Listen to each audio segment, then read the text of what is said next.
وَأَرْضِ بِمَا قَسَّمَ اللَّهُ لَكَ تَكُنْ أَغْنِيَ النَّاسِ، تو راضی ہو جا اس چیز پر جو اللہ نے تجھے دیا ہے۔ وَأَرْضِ بِمَا قَسَّمَ اللَّهُ لَكَ، اللہ رب العزت نے جتنا رزق بھی تیرے مقدر میں لکھ دیا ہے، تو اگر اس پر راضی ہو جائے گا تَكُنْ أَغْنِيَ النَّاسِ، تو لوگوں میں سب سے بڑا مالدار بن جائے گا۔ ہم لوگ مالدار اس کو سمجھتے ہیں کہ جس کے پاس پراپرٹی ہو، لاکھوں کا بزنس ہو، کروڑوں اس کے اکاؤنٹ میں جمع ہوں، مگر آپ نے فرمایا اصل مالداری تو دل کی مالداری ہے۔ جس انسان کو اللہ رب العزت نے دل کی مالداری سے نوازا ہو، اگر اس کی انکم بڑی مختصر بھی کیوں نہ ہو، مگر یہ انسان سکون کی زندگی جیے گا، چین کی زندگی جیے گا۔ تو وَأَرْضِ بِمَا قَسَّمَ اللَّهُ لَكَ، اے ابو ہریرہ تو اس رزق پر راضی ہو جا جو اللہ نے تیرے مقدر میں لکھ دیا ہے۔ تَكُنْ أَغْنِيَ النَّاسِ، تو لوگوں میں سب سے بڑا مالدار ہو جائے گا۔ اور یہ ایک ایسی صفت ہے اور یہ ایک ایسا بیان ہے کہ دنیا کے اندر جہاں خودکشیاں زیادہ ہوتی ہیں، جہاں لوگ ہارٹ اٹیک کا شکار زیادہ ہوتے ہیں، جہاں لوگوں کو رات میں نیند کی گولیاں کھانی پڑتی ہے، جہاں لوگ چلتے چلتے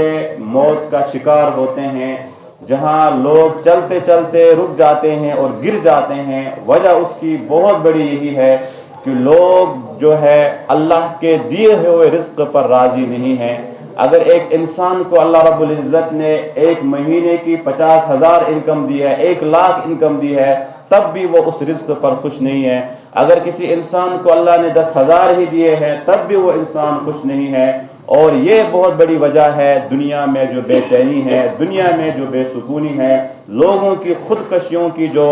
مناسبت اور جو ان کی ایوریج بڑھ رہی ہے، اس کی بڑی وجہ یہی ہے۔ ہر انسان اپنے رزق پر مطمئن نہیں ہے، ہر انسان اپنی کمائی پر مطمئن نہیں ہے۔ تو حضرت ابو ہریرہ کو آپ نے فرمایا وَأَرْضِ بِمَا قَسَّمَ اللَّهُ لَكَ تَكُنْ أَغْنِيَ النَّاسِ، اے ابو ہریرہ جو رزق اللہ نے تیرے لیے مقدر میں لکھ دیا ہے، تیری تقسیم میں لکھ دیا ہے، تو اگر اس پر راضی ہو جائے گا تَكُنْ أَغْنِيَ النَّاسِ، تو لوگوں میں سب سے بڑا مالدار بن جائے گا۔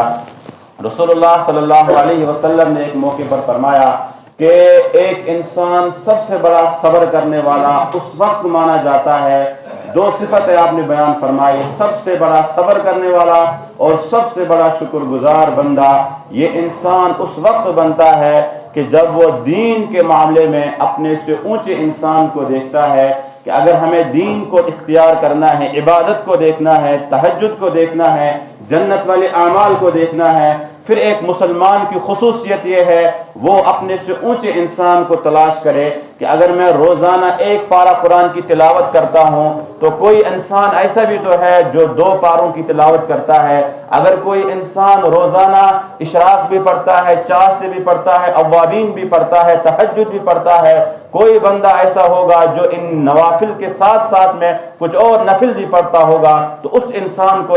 کو دیکھنا چاہیے۔ اگر ایک انسان روزانہ 100 مرتبہ درود بھیجا کرتا ہے رسول اللہ صلی اللہ علیہ وسلم کی ذات پر، تو کوئی دوسرا بندہ ایسا بھی تو ہوگا ہمارے یہاں کہ جو انسان 100 کے بجائے 1000 مرتبہ روزانہ درود بھیجتا ہوگا۔ اگر کوئی انسان روزانہ 50,000 تسبیحات کو مکمل کرتا ہوگا، مگر کوئی بندہ ایسا بھی تو ہوگا کہ جو ایک دن کے اندر 50,000 کیا 1,00,000 تسبیحات کا پابند رہتا ہے اور ان تسبیحات کی پابندی کرتا ہے، تو رسول اللہ صلی اللہ علیہ وسلم نے فرمایا جہاں دین کا معاملہ ہو، جہاں تقوی کا معاملہ ہو، نیک اعمال کا معاملہ ہو، تو پھر وہاں اپنے سے اونچے انسان کو دیکھو کہ مجھ سے زیادہ وہ عبادت کرتا ہے، لہذا مجھے بھی اپنی عبادت کی جو ایوریج ہے اس کو بڑھانا ہوگا۔ مگر جہاں دنیا کا معاملہ ہو، دنیا کے معاملے میں جو انسان بھی اپنے سے اونچے انسان کو دیکھے گا، جو انسان بھی اپنے سے اونچے انسان کو تلاش کرے گا،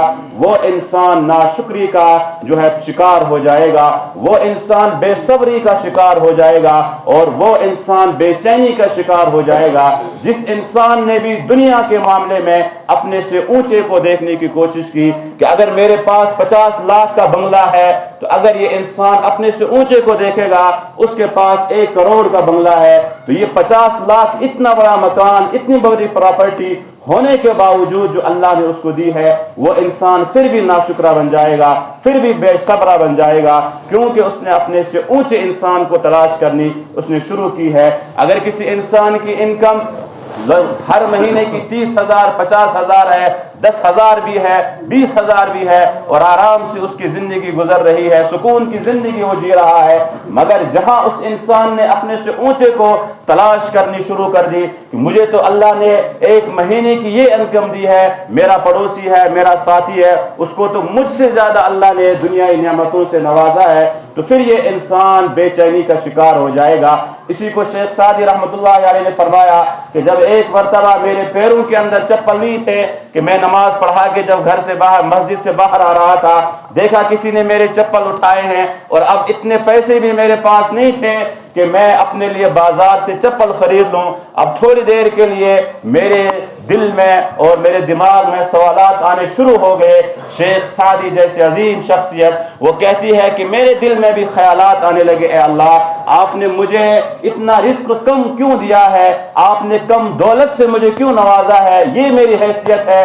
کہ میں بازار سے اپنے لیے چپل نہیں خرید سکتا ہوں، اپنے لیے جوتے نہیں خرید سکتا ہوں۔ یہی ناشکری کے الفاظ میرے ذہن میں گردش کر رہے تھے۔ اب میں راستے سے پیدل جا رہا تھا تو میں نے ایک شخص کی طرف میری نظر پڑی کہ جو اپنے پیروں سے معذور ہو چکا تھا، جس کے پیر بھی کٹ چکے تھے، اور پیر کٹنے کے باوجود وہ ان گھٹنوں کے بل جو ہے اللہ رب العزت کی بارگاہ میں اس نے ہاتھ اٹھائے ہیں اور شکر کے الفاظ اس کی زبان پہ جاری ہے، اے اللہ آپ نے مجھے آنکھیں دی ہے، آپ نے مجھے عقل دی ہے، آپ نے مجھے ہاتھ دیے ہیں، آپ نے مجھے جسم دیا ہے، میں اس پر بھی آپ کا شکر کرتا ہوں۔ شیخ سعدی کہتے ہیں فوراً مجھے جواب مل گیا، وہ بندہ جس کے پیر بھی نہیں ہے، جس کی ٹانگیں بھی پوری طرح سے سلامت اور سالم نہیں ہے، وہ بندہ بھی اللہ کا شکر ادا کر رہا ہے، اور میرے پاس چپل خریدنے کو پیسے نہیں، میں اس پر بھی ناشکرا ہو گیا تھا۔ اسی وجہ سے رسول اللہ صلی اللہ علیہ وسلم نے فرمایا کہ جہاں دنیا کا معاملہ ہو،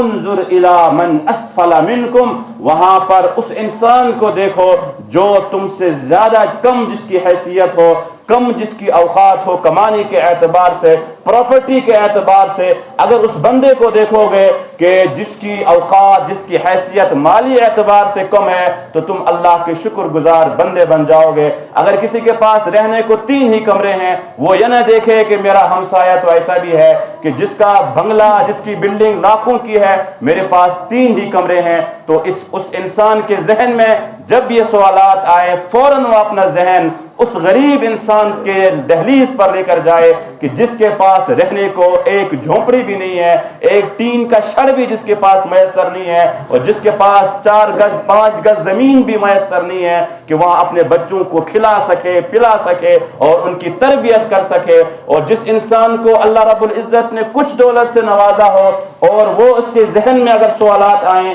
کہ اللہ نے مجھے اتنی دولت کیوں نہیں دی ہے کہ میں روزانہ اپنے بچوں کو چکن کھلاتا، گوشت کھلاتا اور اچھی اچھی چیزیں کھلاتا، مجھے اللہ نے اتنی نعمتیں کیوں نہیں دی، میری انکم اللہ نے اتنی کیوں نہیں بڑھائی، تو فوراً اس کو اپنا ذہن اس کی طرف لے جانا چاہیے کہ میرے معاشرے میں کچھ لوگ ایسے بھی تو ہیں جن کو کھانے کے لیے بھی جن کے پاس پیسے میسر نہیں ہوتے، آٹا لانے کے لیے بھی جن کو دوسروں کی دہلیز پر جانا ہوتا ہے، اور گوشت تو صرف سال میں 1 مرتبہ جب قربانی کا موسم آتا ہے اس وقت انہیں نصیب ہوتا ہے۔ تو جب ہم اپنا ذہن دنیائی اعتبار سے اپنے سے کم لوگوں کی طرف لے کر جائیں گے تو پھر اللہ رب العزت فرماتے ہیں یہ بندہ میرا شکر گزار بندہ بن جائے گا۔ حضرت ابو ہریرہ رضی اللہ تعالی عنہ کو جو دوسری نصیحت رسول اللہ صلی اللہ علیہ وسلم نے کی وہ یہی کی وَأَرْضِ بِمَا قَسَّمَ اللَّهُ لَكَ تکن اغنی الناس، اے ابو ہریرہ جو رزق اللہ رب العزت نے تجھے دیا ہے تو اگر اس پر راضی ہو جائے گا تکن اغنی الناس، تو لوگوں میں سب سے بڑا مالدار بن جائے گا۔ اور رسول اللہ صلی اللہ علیہ وسلم نے فرمایا کہ جس بندے کو اللہ رب العزت نے رزق دیا ہے، نعمتیں دی ہے، اللہ رب العزت اس کو رزق دینے کے بعد آزماتے ہیں، نعمتیں دینے کے بعد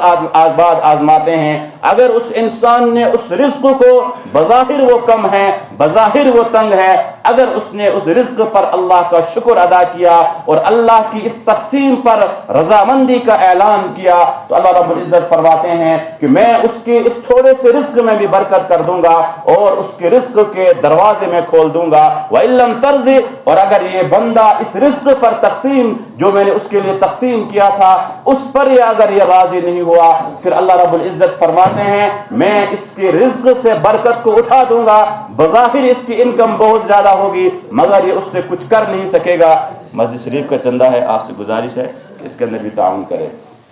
تو اللہ رب العزت جب انسانوں کو نعمتیں دیتے ہیں تھوڑے ہو یا زیادہ ہو کم ہو یا زیادہ ہو تو وہاں دونوں کی آزمائش ہوتی ہے کہ اللہ کی اس نعمت پر یہ انسان راضی ہے یا نہیں ہے اللہ کی اس تقسیم پر یہ انسان راضی ہے یا نہیں ہے حدیث قدسی کے اندر اللہ رب العزت فرماتے ہیں یا عبدی اے میرے بندے لا تلعب تو اس دنیا کے اندر اپنے آپ کو نہ تھکا اے میرے بندے تو اپنے آپ کو اس دنیا کے اندر نہ تھکا فلا تتعب میں نے تجھے دنیا کے اندر دنیا کمانے کے لیے نہیں بھیجا ہے یہ تیرا مقصد نہیں تھا کہ تو دنیا کو جمع کر کے رکھے اور تو دولت کو جمع کر کے رکھے فلا تتعب تو دنیا کے خاطر اپنے آپ کو نہ تھکا اور آگے فرمایا کہ میں نے تجھے اپنی عبادت کے لیے پیدا کیا ہے یا عبدی اے میرے بندے میں نے تجھے اپنی عبادت کے لیے پیدا کیا ہے فلا تتعب وقسمت لك رزقك فلا تتعب میں نے تیرا رزق تقسیم کر دیا ہے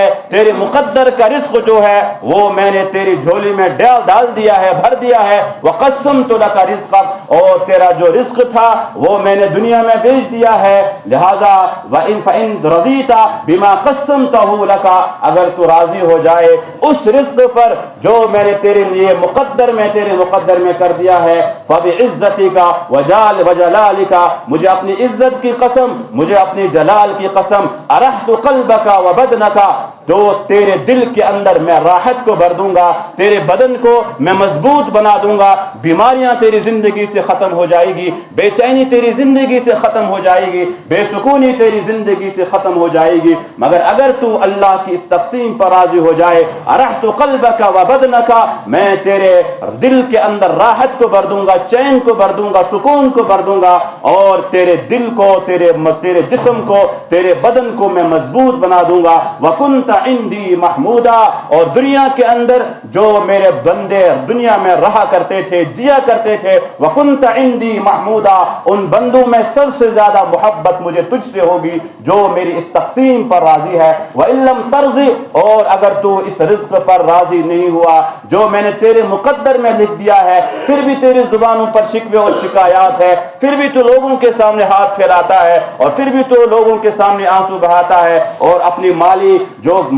پریشانیاں ہیں لوگوں کے سامنے اگر تو اس کو بیان کرتا ہے وَإِن لَمْ تَرْضِ اور اگر تو میری اس تقسیم پر راضی نہیں ہوا فَبِعِزَّتِكَ وَجَلَالِكَ پھر مجھے اپنی عزت کی قسم پھر مجھے اپنی جلال کی قسم لَأُسَلِّطَنَّ عَلَيْكَ الدُّنْيَا میں دنیا کو تیرے اوپر مسلط کر دوں گا لَأُسَلِّطَنَّ عَلَيْكَ الدُّنْيَا تَرْكُضُ فِيهَا كَرُكْزِ الْوَحُوشِ فِي الْبَرِيَّةِ پھر تو دنیا میں اس طرح سے پھنس جائے گا اور میں تجھے دنیا میں اس طرح سے پھنسا دوں گا جس طرح سے وحشی جانور ہوتے ہیں درندے ہوتے ہیں جب وہ بھوکے ہوتے ہیں اور ان کو کوئی چیز کھانے کو مل جاتی ہے وہ دائیں بائیں نہیں دیکھتے ہیں جھپٹ پڑتے ہیں اس کھانے والی چیز کے اوپر میں تجھے دنیا کے اندر اسی طرح سے پریشان کر دوں گا اور دوسرے موقع پر رسول اللہ صلی اللہ علیہ وسلم نے فرمایا وَفَرَّقَ عَلَيْهِ شَمْلَ تیرے رزقوں کو میں بکھیر کے رکھ دوں گا تو پریشان ہو جائے گا اپنی زندگی سے بے شک مالی حیثیت تیری بہت زیادہ ہوگی مگر اللہ کی تقسیم پر اگر تو راضی نہیں ہے وَفَرَّقَ عَلَيْهِ شَمْلَ پھر تیری جو دنیا کا رزق ہے تیری جو روزی ہے میں اس کو بکھیر کر رکھ دوں گا وَلَمْ يُؤْتِ لَكَ إِلَّا مَا قَدْ قُسِّمَ لَهُ اور تو اپنی اس تقسیم سے زیادہ اور تو اپنی تقدیر سے آگے بڑھ نہیں سکتا ہے اور تو اپنی دنیا کو اپنی زندگی کو پریشان کرنے کے بعد تھکانے کے باوجود صرف اپنی زندگی میں وہی رزق کما سکتا ہے جو اللہ نے تیرے مقدر میں لکھا ہے مقدر سے آگے تو آگے بڑھ نہیں سکتا ہے اللہ نے تیری تقدیر میں اور تیری نصیب میں جو رزق لکھا ہے تو اس سے آگے اللہ رب العزت سے لے نہیں سکتا ہے وَكُنْتَ عِنْدِي مَذْمُومًا اور دوسرا بڑا نقصان تجھے یہ ہوگا کہ دنیا میں جو میرے بندے رہا کرتے تھے وَكُنْتَ عِنْدِي مَذْمُومًا تو ان بندوں میں سب سے زیادہ جو وہ بندہ ہوگا جس سے میں ناراض رہوں گا, جس سے میں نے منہ پھیرا ہوگا, کیونکہ میں نے جو رزق تیرے تقسیم میں تیرے مقدر میں لکھا تھا تو اس رزق پر راضی نہیں تھا. وَكُنْتَ عِنْدِي مَذْمُومًا, اسی وجہ سے دنیا میں جو لوگ رہا کرتے تھے ان میں سب سے زیادہ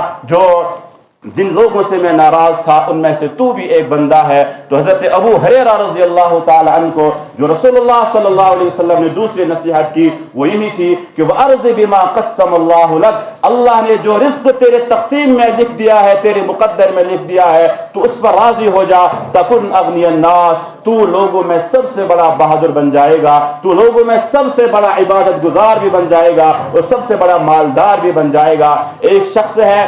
ترکی کے رہنے والے تھے اور کرد قبیلے کے رہنے والے تھے. وہ کہتے ہیں کہ اللہ نے مجھے توکل کیسے سکھایا. اللہ نے مجھے بڑی دولت سے نوازا تھا, بڑے مال سے نوازا تھا, اس کے باوجود میں لوگوں کو راستے پر روکا کرتا تھا, ان کو گھسیٹ کر. میرا ایک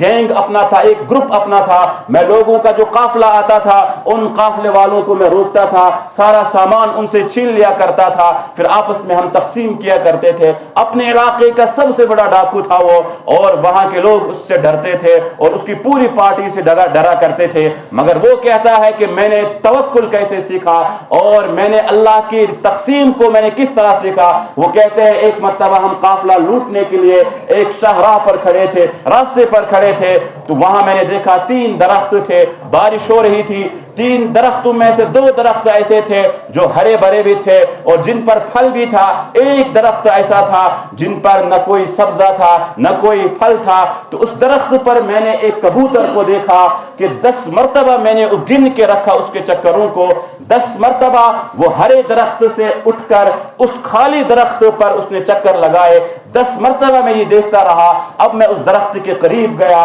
جس درخت پر نہ سبزہ تھا نہ پھل تھا, کہ 10 مرتبہ یہ کبوتر اس کا چکر لگا چکا ہے. اس کا راز کیا ہے؟ کہتا ہے جب میں اس درخت کے ایک شاخ کے پاس پہنچا, ایک ٹہنی کے پاس پہنچا, تو میں نے دیکھا وہاں پر ایک سانپ موجود ہے. جو سانپ اندھا ہو چکا تھا. تو میں نے دل کے اندر سے ایک آواز اٹھی, میں نے کہا یا سیدی, اے میرے اللہ, اے میرے آقا, آپ کے نبی صلی اللہ علیہ وسلم نے حکم دیا تھا کہ اقتل المؤذی قبل الایذاء, جو جانور تکلیف دینے والا ہو, نقصان پہنچانے والا ہو, اس وقت تم یہ انتظار مت کرنا کہ پہلے مجھے یہ ڈسے گا اس کے بعد میں اس کو ماروں گا. نہیں, بلکہ پہلے ہی اس کو ختم کر دو, پہلے ہی اس کو قتل کر دو, کہیں یہ تمہیں نقصان نہ پہنچائے. ایسا جانور جس کے بارے میں آپ کے حبیب صلی اللہ علیہ وسلم نے کہا تھا کہ اس جانور کو حملہ کرنے سے پہلے ہی ختم کر دو, اتنا زہریلا جانور ہے یہ. اور آج ہم بھی اپنی دنیائی زندگی کے اندر اگر کسی انسان کو, اور اس انسان کے بارے میں جو بے وفا انسان ہو اور جو نمک حرام انسان ہو, جس کو ہم اپنی زبان میں کہتے ہیں کہ ہم نے ساری زندگی اس کے ساتھ وفا کی تھی, مگر یہ کیا نکلا؟ یہ تو آستین کا سانپ نکلا. یعنی ہم سانپ کو دنیا کے اندر کسی کو غدار کہنا ہو تو سانپ کے ساتھ ہم اس کو تشبیہ دیا کرتے ہیں, بے وفا کسی کو کہنا ہو سانپ کے ساتھ ہم اس کو تشبیہ دیا کرتے ہیں. مگر یہ ڈاکو کہتا ہے کہ اے سیدی, اے میرے اللہ, یہ وہ سانپ ہے جس کے بارے میں آپ کے حبیب صلی اللہ علیہ وسلم نے کہا تھا کہ اس کو تکلیف پہنچانے سے پہلے ہی اس کو قتل کر دو. اور اس سانپ کے ساتھ آپ کا یہ رویہ ہے کہ جب یہ کمانے کے لیے, کھانے کے لیے معذور ہو چکا ہے, اندھا ہو چکا ہے یہ سانپ, اب اپنے لیے شکار کر نہیں سکتا, اپنا پیٹ یہ بھر نہیں سکتا, تو آپ نے ایک کبوتر کو اس کی ڈیوٹی پر مسلط کر دیا ہے کہ جو روزانہ اس کے کھانے کا انتظام کرتا ہے, اس کے پانی کا انتظام کرتا ہے, اور اس کے پیٹ کو بھرنے کے لیے آپ نے ایک کبوتر کی ڈیوٹی لگا دی ہے جو ایک درخت سے اٹھ کر دوسرے درخت پر جاتا ہے اور اس اندھے سانپ کے منہ میں کچھ نوالے ڈالتا ہے اور اس کا پیٹ بھر دیا کرتا ہے. اسی وقت میں نے عہد کر لیا اور میں نے سچی دل سے توبہ کی, اے اللہ, جب تو اس اندھے سانپ کو کھلا سکتا ہے, میں تو آپ کا اشرف المخلوقات انسان ہوں, مخلوقات میں سب سے عظیم میرا مقام ہے, کیا آپ مجھے یوں ہی بے یار و مددگار چھوڑ سکتے ہیں؟ کیا آپ مجھے تنہا چھوڑ سکتے ہیں؟ اسی وقت میں نے عہد کیا, آج کے بعد میں قافلوں کو نہیں لوٹوں گا, آج کے بعد میں حرام راستے پر نہیں چلوں گا. اور اپنے دوستوں کے پاس گیا جو پوری اس کی جماعت تھی, ان سے بھی بھی کہتا ہے آج میں نے یہ ماجرا دیکھا، اللہ کا رزق کس طرح تقسیم ہوتا ہے، ان تمام چیزوں کو آج میں اپنے آنکھوں سے دیکھ چکا ہوں، لہذا دیر کرنے کی ضرورت نہیں، فوراً اللہ کے دربار میں آ جاؤ اور اللہ سے معافی مانگو۔ اور اسی وقت پورے قافلے نے یہ عہد کیا، حج کا موسم چل رہا تھا کہ اب گھر نہیں جانا ہے، بس اب اسی راستے پر ریگستان سے گزرتے ہوئے ہمیں احرام باندھ کر بیت اللہ کے حج کے لیے جانا ہوگا۔ جب تنہا اور پیدل سفر کرتے ہیں، راستے میں 3 دن کا سفر کرنے کے بعد جب راستے میں چلتے رہتے ہیں، راستے میں ایک بوڑھی عورت کا مکان ملتا ہے۔ اس بوڑھی عورت نے جب سب کو دیکھا، اس سردار کے اوپر بھی نظر پڑی، بوڑھی عورت نے اس کو پہچانا اور یہ کہا کہ آپ میرے گھر کے اندر آ جاؤ۔ ان کے کھانے کا انتظام کیا، پینے کا انتظام کیا، اور گھر کے اندر جتنی بھی قیمتی چیزیں تھیں، اور چند دن پہلے اس کے بچے کا انتقال ہوا تھا، اپنے بچے کے جو کپڑے تھے اور جو بھی قیمتی چیزیں تھیں وہ سب اس سردار کے حوالے کر دیے اور کہا یہ آپ کا حق بنتا ہے، یہ آپ لے لو۔ اس نے کہا میں کیسے لے سکتا ہوں، کیوں آپ میرے ساتھ یہ ہمدردی کر رہی ہو، نہ آپ کو میں جانتا ہوں نہ آپ مجھے جانتی ہو، اس کے باوجود یہ ہمدردی کیسی، یہ وفا کیسی؟ وہ بوڑھی ماں کہتی ہے دراصل تم مجھے پہلے یہ بتاؤ کہ تم نے یہ حج کا سفر شروع کب کیا ہے؟ انہوں نے کہا بس 3 دن ہو گئے ہیں، 3 دن ہمارا یہ سفر شروع کیے ہوئے 3 دن گزر چکے ہیں۔ بوڑھی عورت نے کہا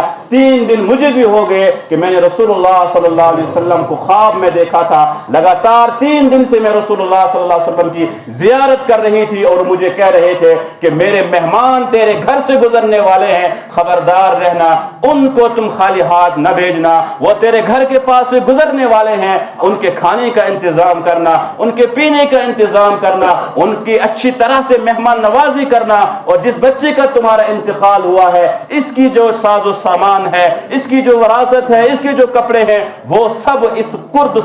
سردار کا، اس قبیلے کا، اس قافلے کا جو سردار ہے وہ اس کے حوالے کر دے رہا۔ کیونکہ اس نے اللہ کی قدرت کو پہچان لیا ہے کہ جب اس نے سانپ کے منہ میں، اور اس سانپ کے منہ میں جو اندھا ہو چکا تھا، ایک کبوتر جب اس کے منہ میں نوالا ڈال رہا تھا، اور اس وقت اس نے اللہ کی نعمت کو پہچانا، اللہ کی محبت کو پہچانا، اور اس وقت جب اس نے اپنے سچے دل سے توبہ کی تو 3 دن سے رسول اللہ صلی اللہ علیہ وسلم میرے خواب میں آ کے کہتے ہیں کہ میرے مہمان تیری دہلیز سے گزرنے والے ہیں، تمہیں ان کی مہمان نوازی کرنی ہے۔